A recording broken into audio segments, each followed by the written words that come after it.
Le départ brusque de Maman Blanche, une leçon pour le corps de Christ. Le pasteur Mohamed Sanogo nous donne les conseils de sage et donne une prophétie pour la RDC et aussi une prophétie qui concerne tout le corps de Christ. Suivons ensemble la vidéo. Elle a du prix aux yeux de Dieu le départ, la mort de ceux qui aiment le Seigneur. Et Maman Blanche aimait, elle aime le Seigneur. Quand les gens qui aiment le Seigneur partent, il y a dans leur semence de leur vie quelque chose, un parfum qui s'élève dans l'atmosphère. C'est ça la valeur de la consolation qui arrive après et qui change une atmosphère, qui crée quelque chose. Satan peut penser avoir eu la victoire lorsqu'il a fait crucifier Jésus, mais il a permis à ce que quelque chose d'extraordinaire puisse naître et participe aujourd'hui à notre salut et à notre délivrance. Et nous venons de manière prophétique annoncer ces grandes choses qui vont venir sur cette nation en ce qui concerne la RDC et le monde. Le Congo, la RDC est un pays que Dieu a profondément béni. Mais le pays n'arrive pas à se construire comme il aurait dû parce que l'ennemi a semé la confusion de Babel. On peut avoir de grands projets. Tout le monde voulait construire la tour. Ils avaient tous la tour comme projet, mais ils ne se comprenaient pas. Donc la tour n'était plus constructible. Et que Dieu peut donner une grande nation, quelle que soit la beauté, la richesse du sol et des personnes qui la constituent. Si le langage est confus, nul n'ira nulle part.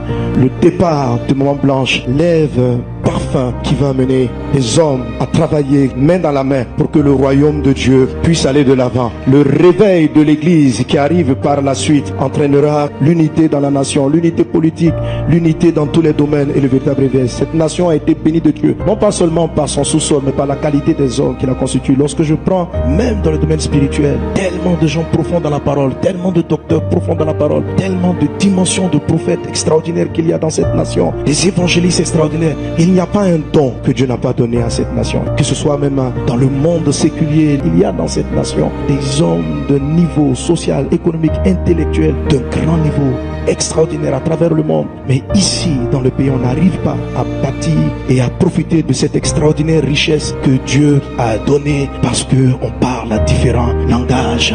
Et ce que je voyais, c'est que ce point de départ et la consolation qui a un grand prix aux yeux de Dieu, c'est que ce départ va déclencher quelque chose. Jésus est mort hors du camp. Il est mort dans l'humiliation. Hors du camp, ça veut dire, c'est incompréhensible. On a comparé Jésus le juste à un voleur et on a laissé le voleur et on a préféré tuer Jésus. C'est hors du camp, c'est hors de la logique, c'est hors du système. Mais il est mort ainsi pour que toute l'humanité soit sauvée. Le départ de Blanche est hors du camp, c'est hors de la logique. C'était pas le temps, c'était pas l'âge, c'était totalement inattendu et anormal. Ce parfum qui attire les gens à être ensemble. Ce parfum qui fait que je te regarde plus comme quelqu'un. Vous savez, le parfum donne d'être accepté. Le parfum donne d'être reçu agréablement. Le parfum donne de marcher avec les gens, de trouver du plaisir avec une personne. La mauvaise odeur sépare les uns des autres. Et ce parfum-là, qu'il soit pleinement et prophétiquement sur cette nation, dans le puissant et précieux nom de Jésus. Le parfum va faire en sorte que la valeur du corps de Christ sera pleinement manifestée. Un jour, parlant de l'unité au Seigneur, il m'a rappelé ce texte de 1 Corinthiens, chapitre 12, verset 15. Il dit ceci: et si le pied disait, parce que je ne suis pas une main, je ne suis pas du corps, ne serait-il pas du corps pour cela? Et un jour, je parlais avec lui, je dis, mais Seigneur, mais c'est très difficile d'arriver à bâtir l'unité dans le corps, parce que souvent, doctrinalement, intrinsèquement, par rapport aux valeurs, on est tellement séparés, tellement divisés. Comment est-ce qu'on peut parvenir? Et puis il m'a dit, tu vois, quand je parle de l'unité, je parle du corps. Il faut comprendre le corps. Et quand tu continues le passage, il parle des parties même les plus dégradantes du corps. Il dit, mais on les traite avec le plus de valeur. Je lui dis, qu'est-ce que tu penses du pied? Qu'est-ce que tu penses que la main peut penser du pied? Le pied qui rencontre la poussière. Le pied qui est toujours en contact avec la saleté. La main, lorsqu'elle regarde le pied, elle dit, mais quelle est cette qualité de travail que tu as? La main, elle est traitée avec délicatesse. Elle est toujours lavée pour qu'on puisse consommer. La main est valorisée. Et le pied en contact avec les saletés, en contact avec les ordures. Il dit, tu vois mon fils, que tu le veuilles ou pas, il y a des chrétiens qui sont pieds. J'ai dit, ah bon, il y a des chrétiens qui sont pieds, mais tu dois les aimer. Parce que s'ils ne sont pas là, le corps ne peut pas avancer. La main ne peut pas aller chercher. Il y a des gens qui sont en contact avec la poussière. Il y a des gens, quand tu vois leur vie, tu dis, ils sont sales. Il y a des gens, quand tu vois leur vie, tu vois l'iniquité. Parce qu'ils sont constamment en train de se battre entre la poussière, qui est le péché, qui est ce que le diable consomme, et puis le corps. Mais aussi étrange qu'ils sont pieds, c'est leur avancée qui fait que la main peut bouger, qui fait que la tête peut bouger. Celui-là peut te paraître faible, il peut te paraître bizarre. Mais s'il n'était pas là, l'église n'aurait pas avancé. je suis souverain. Il y a trop de choses que vous ne saisissez pas. Même dans les faibles, je suis avec eux. Parce que même si je vais juger la saleté qu'ils ont prise, ils permettent de faire un moment avancer le corps. Cette vision du corps et ce parfum rendra acceptable ce qui n'était pas accepté. Et voilà le parfum que j'ai vu. Elle a du prix aux yeux de Dieu. Et voici la consolation que j'ai vue. Une nation se lève. Pas simplement la compassion, mais plus que cela. Pasteur Marcelo a énormément le fardeau de la nation. Et beaucoup de pasteurs et hommes de Dieu que je connais ici, le fardeau. Et tout le monde tient ce même langage. Un pays riche, mais on ne s'entend pas. Des hommes de valeur, mais on ne se comprend pas. Parce que c'est par son esprit. C'est par son esprit. C'est par sa puissance. Il faut de la puissance. Il faut de la puissance pour faire un corps. Il faut de la puissance pour que des organes et des membres qui sont totalement différents puissent s'assembler en un seul corps. Il faut de la puissance pour que l'oreille n'a jamais vu le pied. Il sait même pas, les deux se rencontrent jamais. Ils se rencontrent jamais. La main rencontre le pied, la main rencontre l'oreille. Mais l'oreille n'a jamais rencontré le pied. On ne sait pas comment le pied va faire pour arriver un jour pour que les gens se saluent. Ils se sont jamais salués. Mais tout ça c'est le corps. Si l'oreille n'était pas là, on n'entendrait pas. Et ce qu'il entend permet au pied de se déplacer aussi. On nous appelle, pied, on nous appelle. Allons-y. Le pied dit on y va. L'oreille ne peut pas aller là où il a entendu si le pied ne se met pas en déplacement. La main ne peut pas saisir. Le pied peut aller, mais si la main n'a pas saisi, le pied est parti pour rien. Que Dieu nous aide. Je disais à l'église pendant que je rendais hommage, je préférais donc à Abidjan. Vous savez, frères et sœurs, quand je parle de la RDC, il faut savoir que la plupart des missionnaires des églises de la francophonie dans le monde entier, c'est avec des pasteurs de RDC.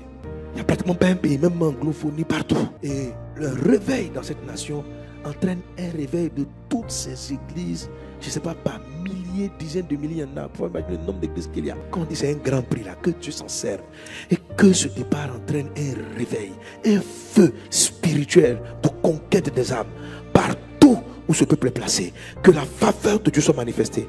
Que la grâce de Dieu agisse. Au nom puissant de Jésus, quelqu'un donne un bon amen. Et le temps vient où je vais allumer ces flammes-là qu'ils ont posées dans toutes les nations. Afin de réveiller les nations lorsqu'elles seront en train de s'endormir. Moi, je me servis de ce qui est faible, de ce qui a été brisé, de ce qui a été cassé. Et je vais rallumer la flamme de grand réveil. Le réveil qui vient ne sera pas seulement ici. Il embrasera les nations. Il embrasera les peuples. Il embrasera. Parce que Marcelo, c'est un signe. C'est un signe. Que le nom du Seigneur soit béni. Tu as dit que l'affligé sera consolé. Aujourd'hui, ce n'est pas simplement la compassion qui pleure, mais toutes les églises, tous les serviteurs de Dieu. Seigneur Dieu, nous pleurons.